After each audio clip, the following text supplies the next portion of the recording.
Sầm nô su tha ta tu sạp mùi nát đại miền camera khẳng chiếng kế mùi đi diện trong khơi tha miền cả con sờ sơ có đôi chỉ cả chập aram khẳng từ lưỡi tu sạp đại mọc bị khang China không nói những khơi miền đôi chỉ Oppo Find X Ultra Vivo X200 Pro និង X200 Ultra ក៏ដូចជា Xiaomi 15 Ultra ហើយមួយទៀតក៏ខ្លាំងដែរគឺ Pura 70 Ultra យើងឃើញថាវាថតមកគឺបានស្អាតមែនទែនទាំងការថតរូប portrait អីហ្នឹងគឺរូបភាពដែលថតចេញមកពីទូរស័ព្ទដែលខ្ញុំបានលើកឡើងនេះគឺវាថតឃើញថាស្អាតឲ្យពណ៌ដិតស្រស់ល្អរៀងលើកសម្រស់យើងផងដែររូបភាពដែលថតចេញពី Vivo X200 Pro X200 Ultra Find X Ultra ហ្នឹងគឺថតចេញមកវាមើលទៅឃើញស្អាតស្រាប់តែម្ដងដោយយើងមិនបាច់ធ្វើការកែប្រែ edit ក៏វាថតចេញមកគឺឃើញស្អាតស្រាប់តែម្ដងអូខេចុះកាមេរ៉ានៅលើ Samsung និង iPhone យ៉ាងម៉េចដែរសម្រាប់ខ្ញុំនៅតែចូលចិត្តកាមេរ៉ាដែលថតចេញមកឃើញរូបភាពរក្សានៅទឹកពណ៌ color បែបធម្មជាតិការថតរូបមកគឺនៅលើ iPhone ទាំង Samsung គឺវា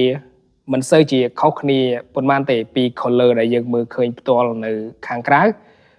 មួយរយៈចុងក្រោយនេះគឺខ្ញុំនៅតែពេញចិត្តការថតរូបនៅលើ iPhone និង Samsung យើងឃើញថា color នៅលើទូរស័ព្ទទាំងពីរក្រុមហ៊ុននេះគឺគេព្យាយាមធ្វើឲ្យវាមានលក្ខណៈបែបធម្មជាតិជាពិសេស iPhone យើងដឹងហើយតាំងពីដើមមកគឺការថតរូបគឺគេតែងតែឈរនៅលើទឹកពណ៌បែបធម្មជាតិបើថាថត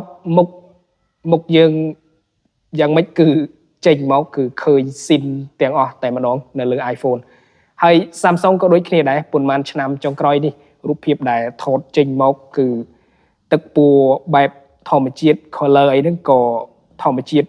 ច្រើនគឺគេមិនរុញឲ្យវាផប់ដិតស្រស់ដូចស៊េរីមុនទេបើយើងមើលទៅ Samsung ដូចជាស៊េរី S22 Ultra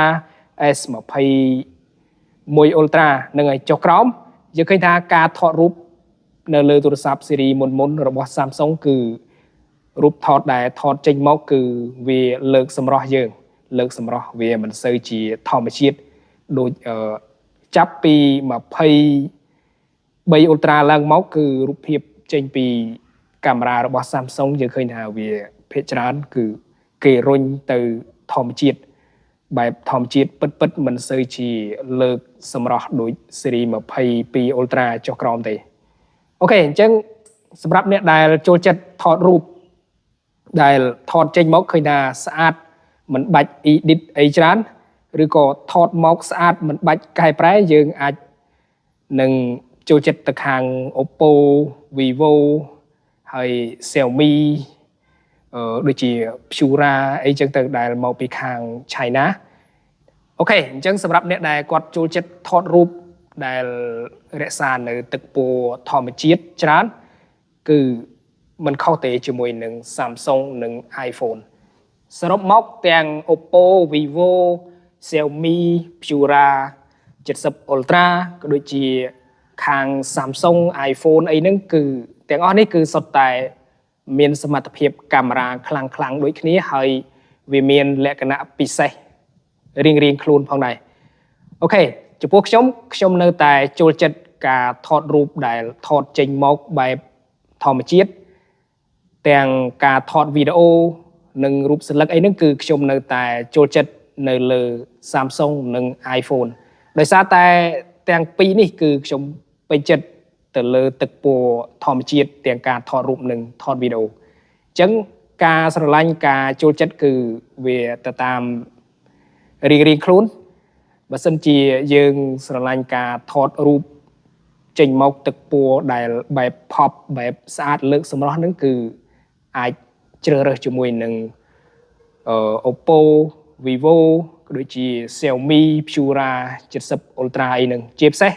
ទៅលើ Oppo Vivo អីហ្នឹងដែលកំពុងតែទទួលបានការល្បីល្បាញខ្លាំងដូចជាVivo X200 Pro 200 Ultra ហ្នឹងគឺកំពុងតែល្បីខ្លាំងមែនទែននៅលើបណ្ដាញសង្គមផ្សេង សំណួរសួរថាតើទូរស័ព្ទមួយណាដែលមានកាមេរ៉ាខ្លាំងជាងគេអូខេអញ្ចឹងចម្លើយគឺអាស្រ័យលើការសម្រេចចិត្តរបស់យើងការគិតការពេញចិត្តការស្រឡាញ់ចូលចិត្តរបស់យើងបើឈ្មោះខ្ញុំទាំងអស់នេះគឺសុទ្ធតែមានចំណុចខ្លាំងក៏ដូចជាលក្ខណៈពិសេសរបស់វារៀងៗផងដែរ